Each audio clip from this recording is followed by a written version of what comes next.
We recently closed a Toll Brothers Lansing model for $234,000 off a list price of $972.44. Well, in this video, I want to bring you right into the action from our very first conversation with the sales consultant all the way to closing the deal. After that, I want to do the exact same thing with a pre-owned home.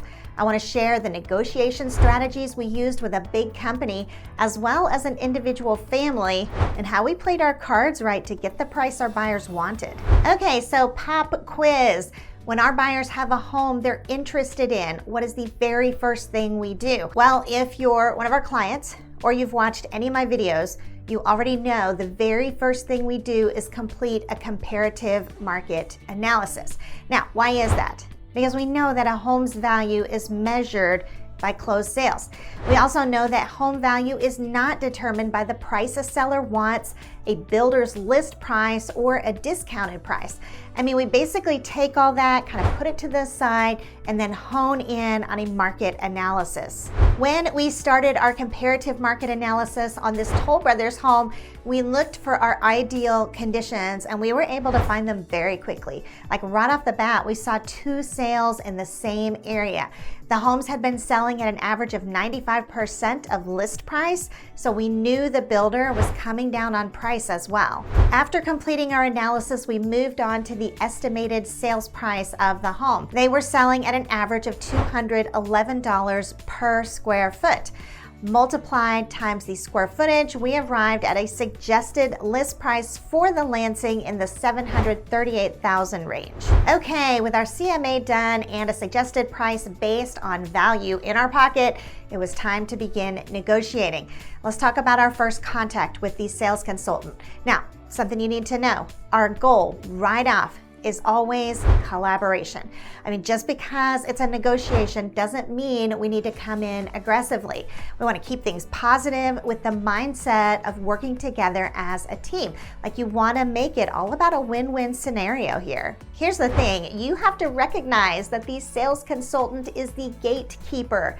This person is the decision maker on whether or not to take our requests up the chain to management. And of course, they are the ultimate decision makers. So obviously, establishing a good rapport here is very important. So I kind of had all of that in the back of my mind. And then with our initial conversation, I had the goal of setting up first market value and then second, pricing leverage. I started out by asking for information on pricing and incentives, as well as asking if they had any off-market sales. Like I wanted to be gracious here. I wanted to offer them the benefit of the doubt while still offering up the data that I'd already collected. So essentially I said, I'm not seeing the price supported by the MLS data, but if you have any off-market sales, I'd love to see them. Another thing I really wanted to do early on in the conversation was to let them know our buyers were strong candidates. I described how our buyers had A+ credit and a high down payment.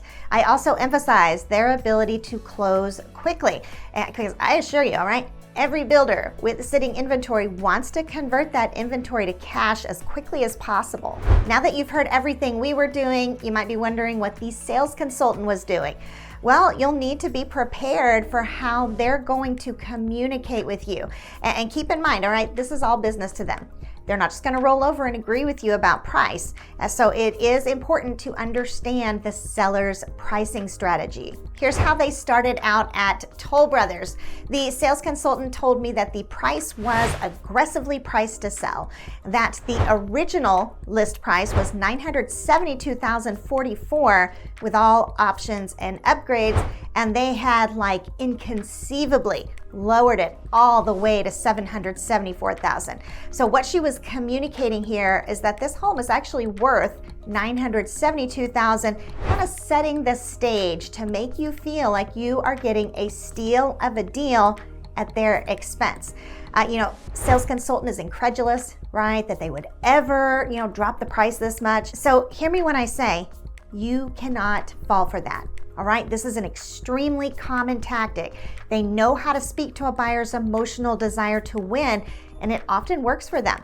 So you have to see right through any sale or price reduction they offer and look at a market analysis first. Next, be prepared for them to say they have a limited flexibility on price if the buyer chooses the rate promotion or help with closing costs. You could almost call this gaslighting to the extent that they make you feel like you need to be reasonable. Okay, don't be greedy. They're basically saying you need to recognize that you have stumbled upon an unbelievable deal here. It allows for their incredulous response when you ask them to come down any further on price. But it's our job to evaluate the incentives they're offering and any leverage points we have. The seller offered us either a rate promotion as listed on their website or $10,000 in closing costs if using Toll Brothers mortgage. The communication was that if you choose these things, you can't expect them to come down in price too. And there is that idea again that you need to be reasonable. Don't be greedy. Responding to my request for off-market sales, they showed me a sale that had just closed for $1.26 million. And this one really was a higher end home and it wasn't comparable to the Lansing. And I responded back that this sale really wasn't comparable, and then I explained why. And this is another common thing that you'll see. You have to have the skill and the ability to distinguish the difference. So in this situation, the home was nicer and on an oversized lot backing to green space on two sides. So you have to be able to point those things out to the sales consultant. Another aspect to be prepared for is that sometimes communication with the consultant can be difficult. At Toll Brothers, the consultant immediately expressed an openness to direct communication right then, even though it was her day off. So in this case, we had a very responsive sales agent. You need to know this isn't always the case. Many times we get an unresponsive sales agent, an agent who will just take negotiations personally, or an agent who just can't be bothered. Who you will get as a sales consultant, you need to know it's very micro-local and it's very unpredictable. So as realtors, okay, we have to be prepared to work with what we're given. But back to the transaction, my second email response to the consultant presented data to challenge the list price. And of course, I had completed a comparative market analysis using MLS data. In my first email, I had informally mentioned closed sales didn't appear to support the list price, and I'd asked her, were there any off-market sales? And then this time I brought in the actual report. I sent in a detailed market analysis using two highly comparable, almost identical sales as key benchmarks and asked if the sales consultant would be willing to submit them to management. And remember, this is a very important step, all right? Sales consultants are the gatekeepers. They don't have to reach out to management. Once I had given evidence that the list price was not justifiable, I wanted to add just some subtle pressure to the seller, asking them to justify their price. I asked the sales consultant to either support their list price with other comparable sales, since the first one wasn't really comparable, or adjust the price to reflect market value. I also brought up our buyers again. I reminded them that our buyers were extremely intelligent with A+ credit and a high down payment, and they would certainly not want to pay more for a home than it was worth. At this point, negotiations shifted to the manager over texts and calls, and we discussed a whole host of other leverage points we had in our pocket. Get your pen ready because I am going to share each of them with you. We discussed other alternative new construction that could meet our buyers' needs.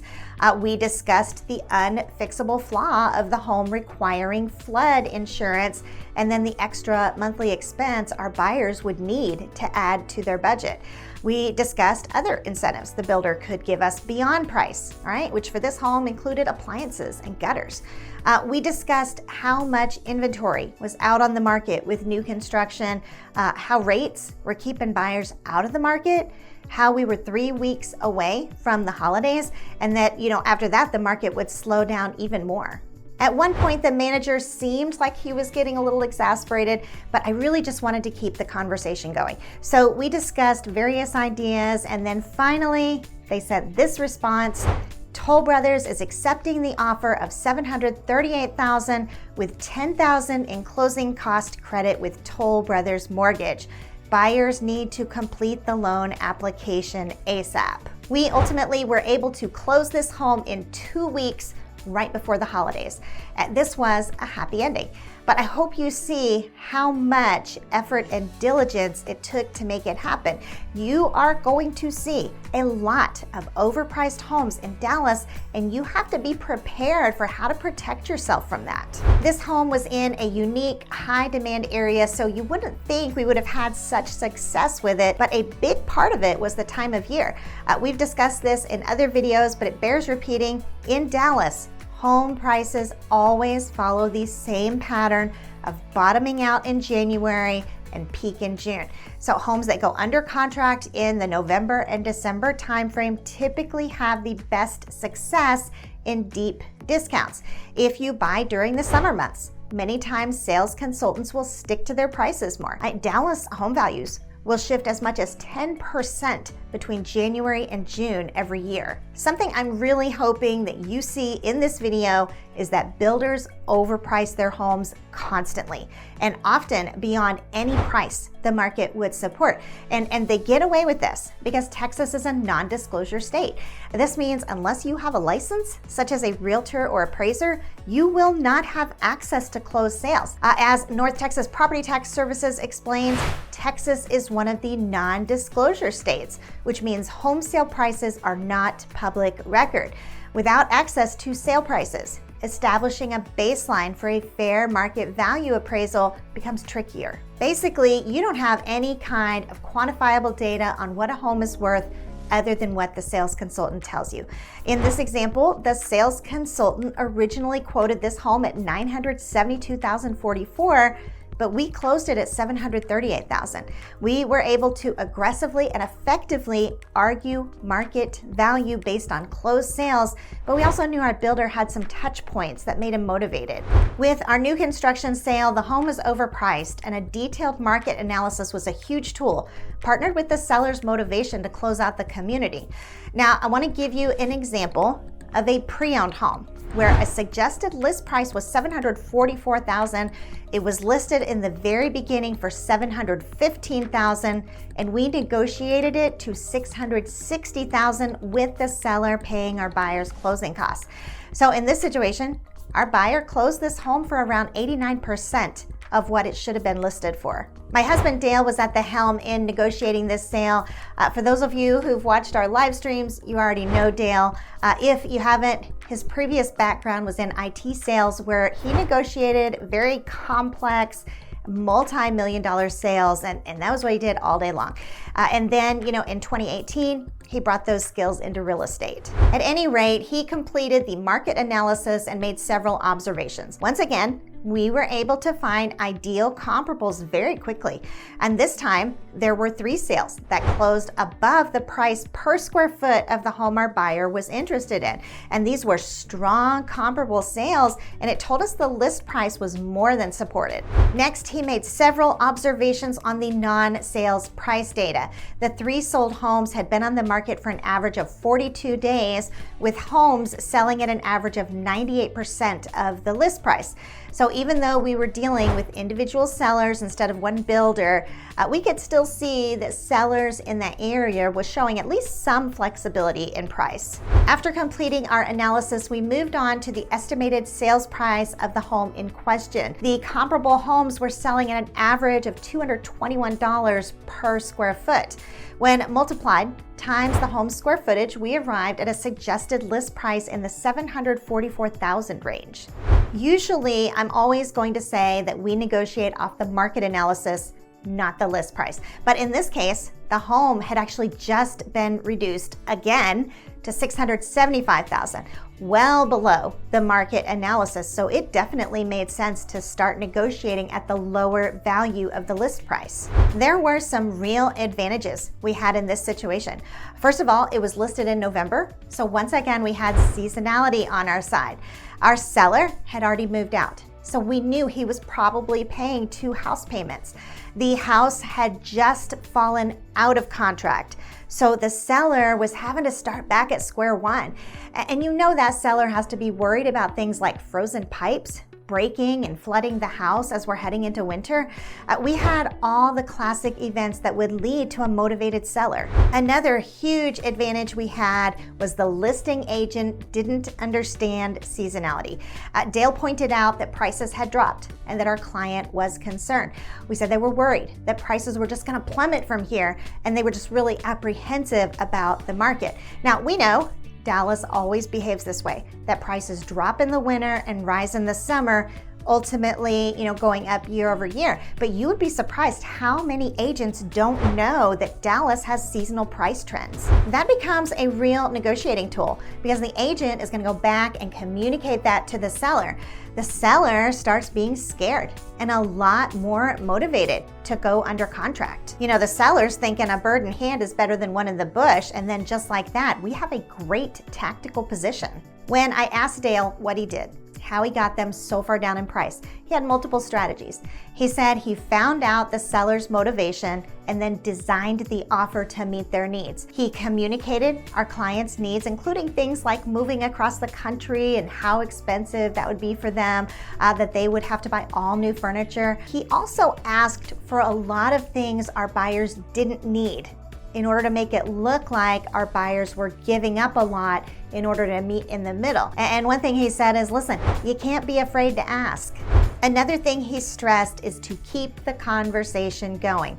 He would say things like, if we couldn't do it this way, could we do it this way? And he just kept trying various different structures to make it a win for both the buyer and seller. And I will say, some of this is intangible. Like, Dale just has an amiable way of winning over the listing agent and getting what he wants. I have literally seen him drop what he's doing and drive 45 minutes to a model home when he senses that negotiations will go better in person. So in general, he just understands the process and he reads the selling party well. In truth, that is one of the most important parts of successful negotiations. And I hope you can see our strategy was different in each of these examples. In one situation, we were working with a builder where it's all business.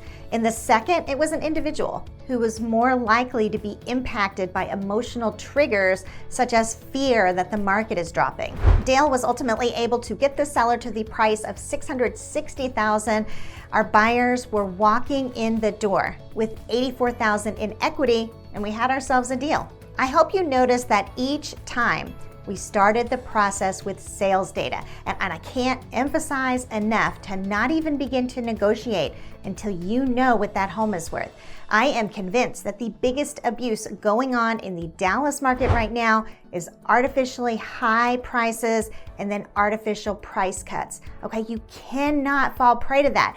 And I promise you, it is there and it is huge. You can actually check out an entire video I made about it right here. In the meantime, Wendy out.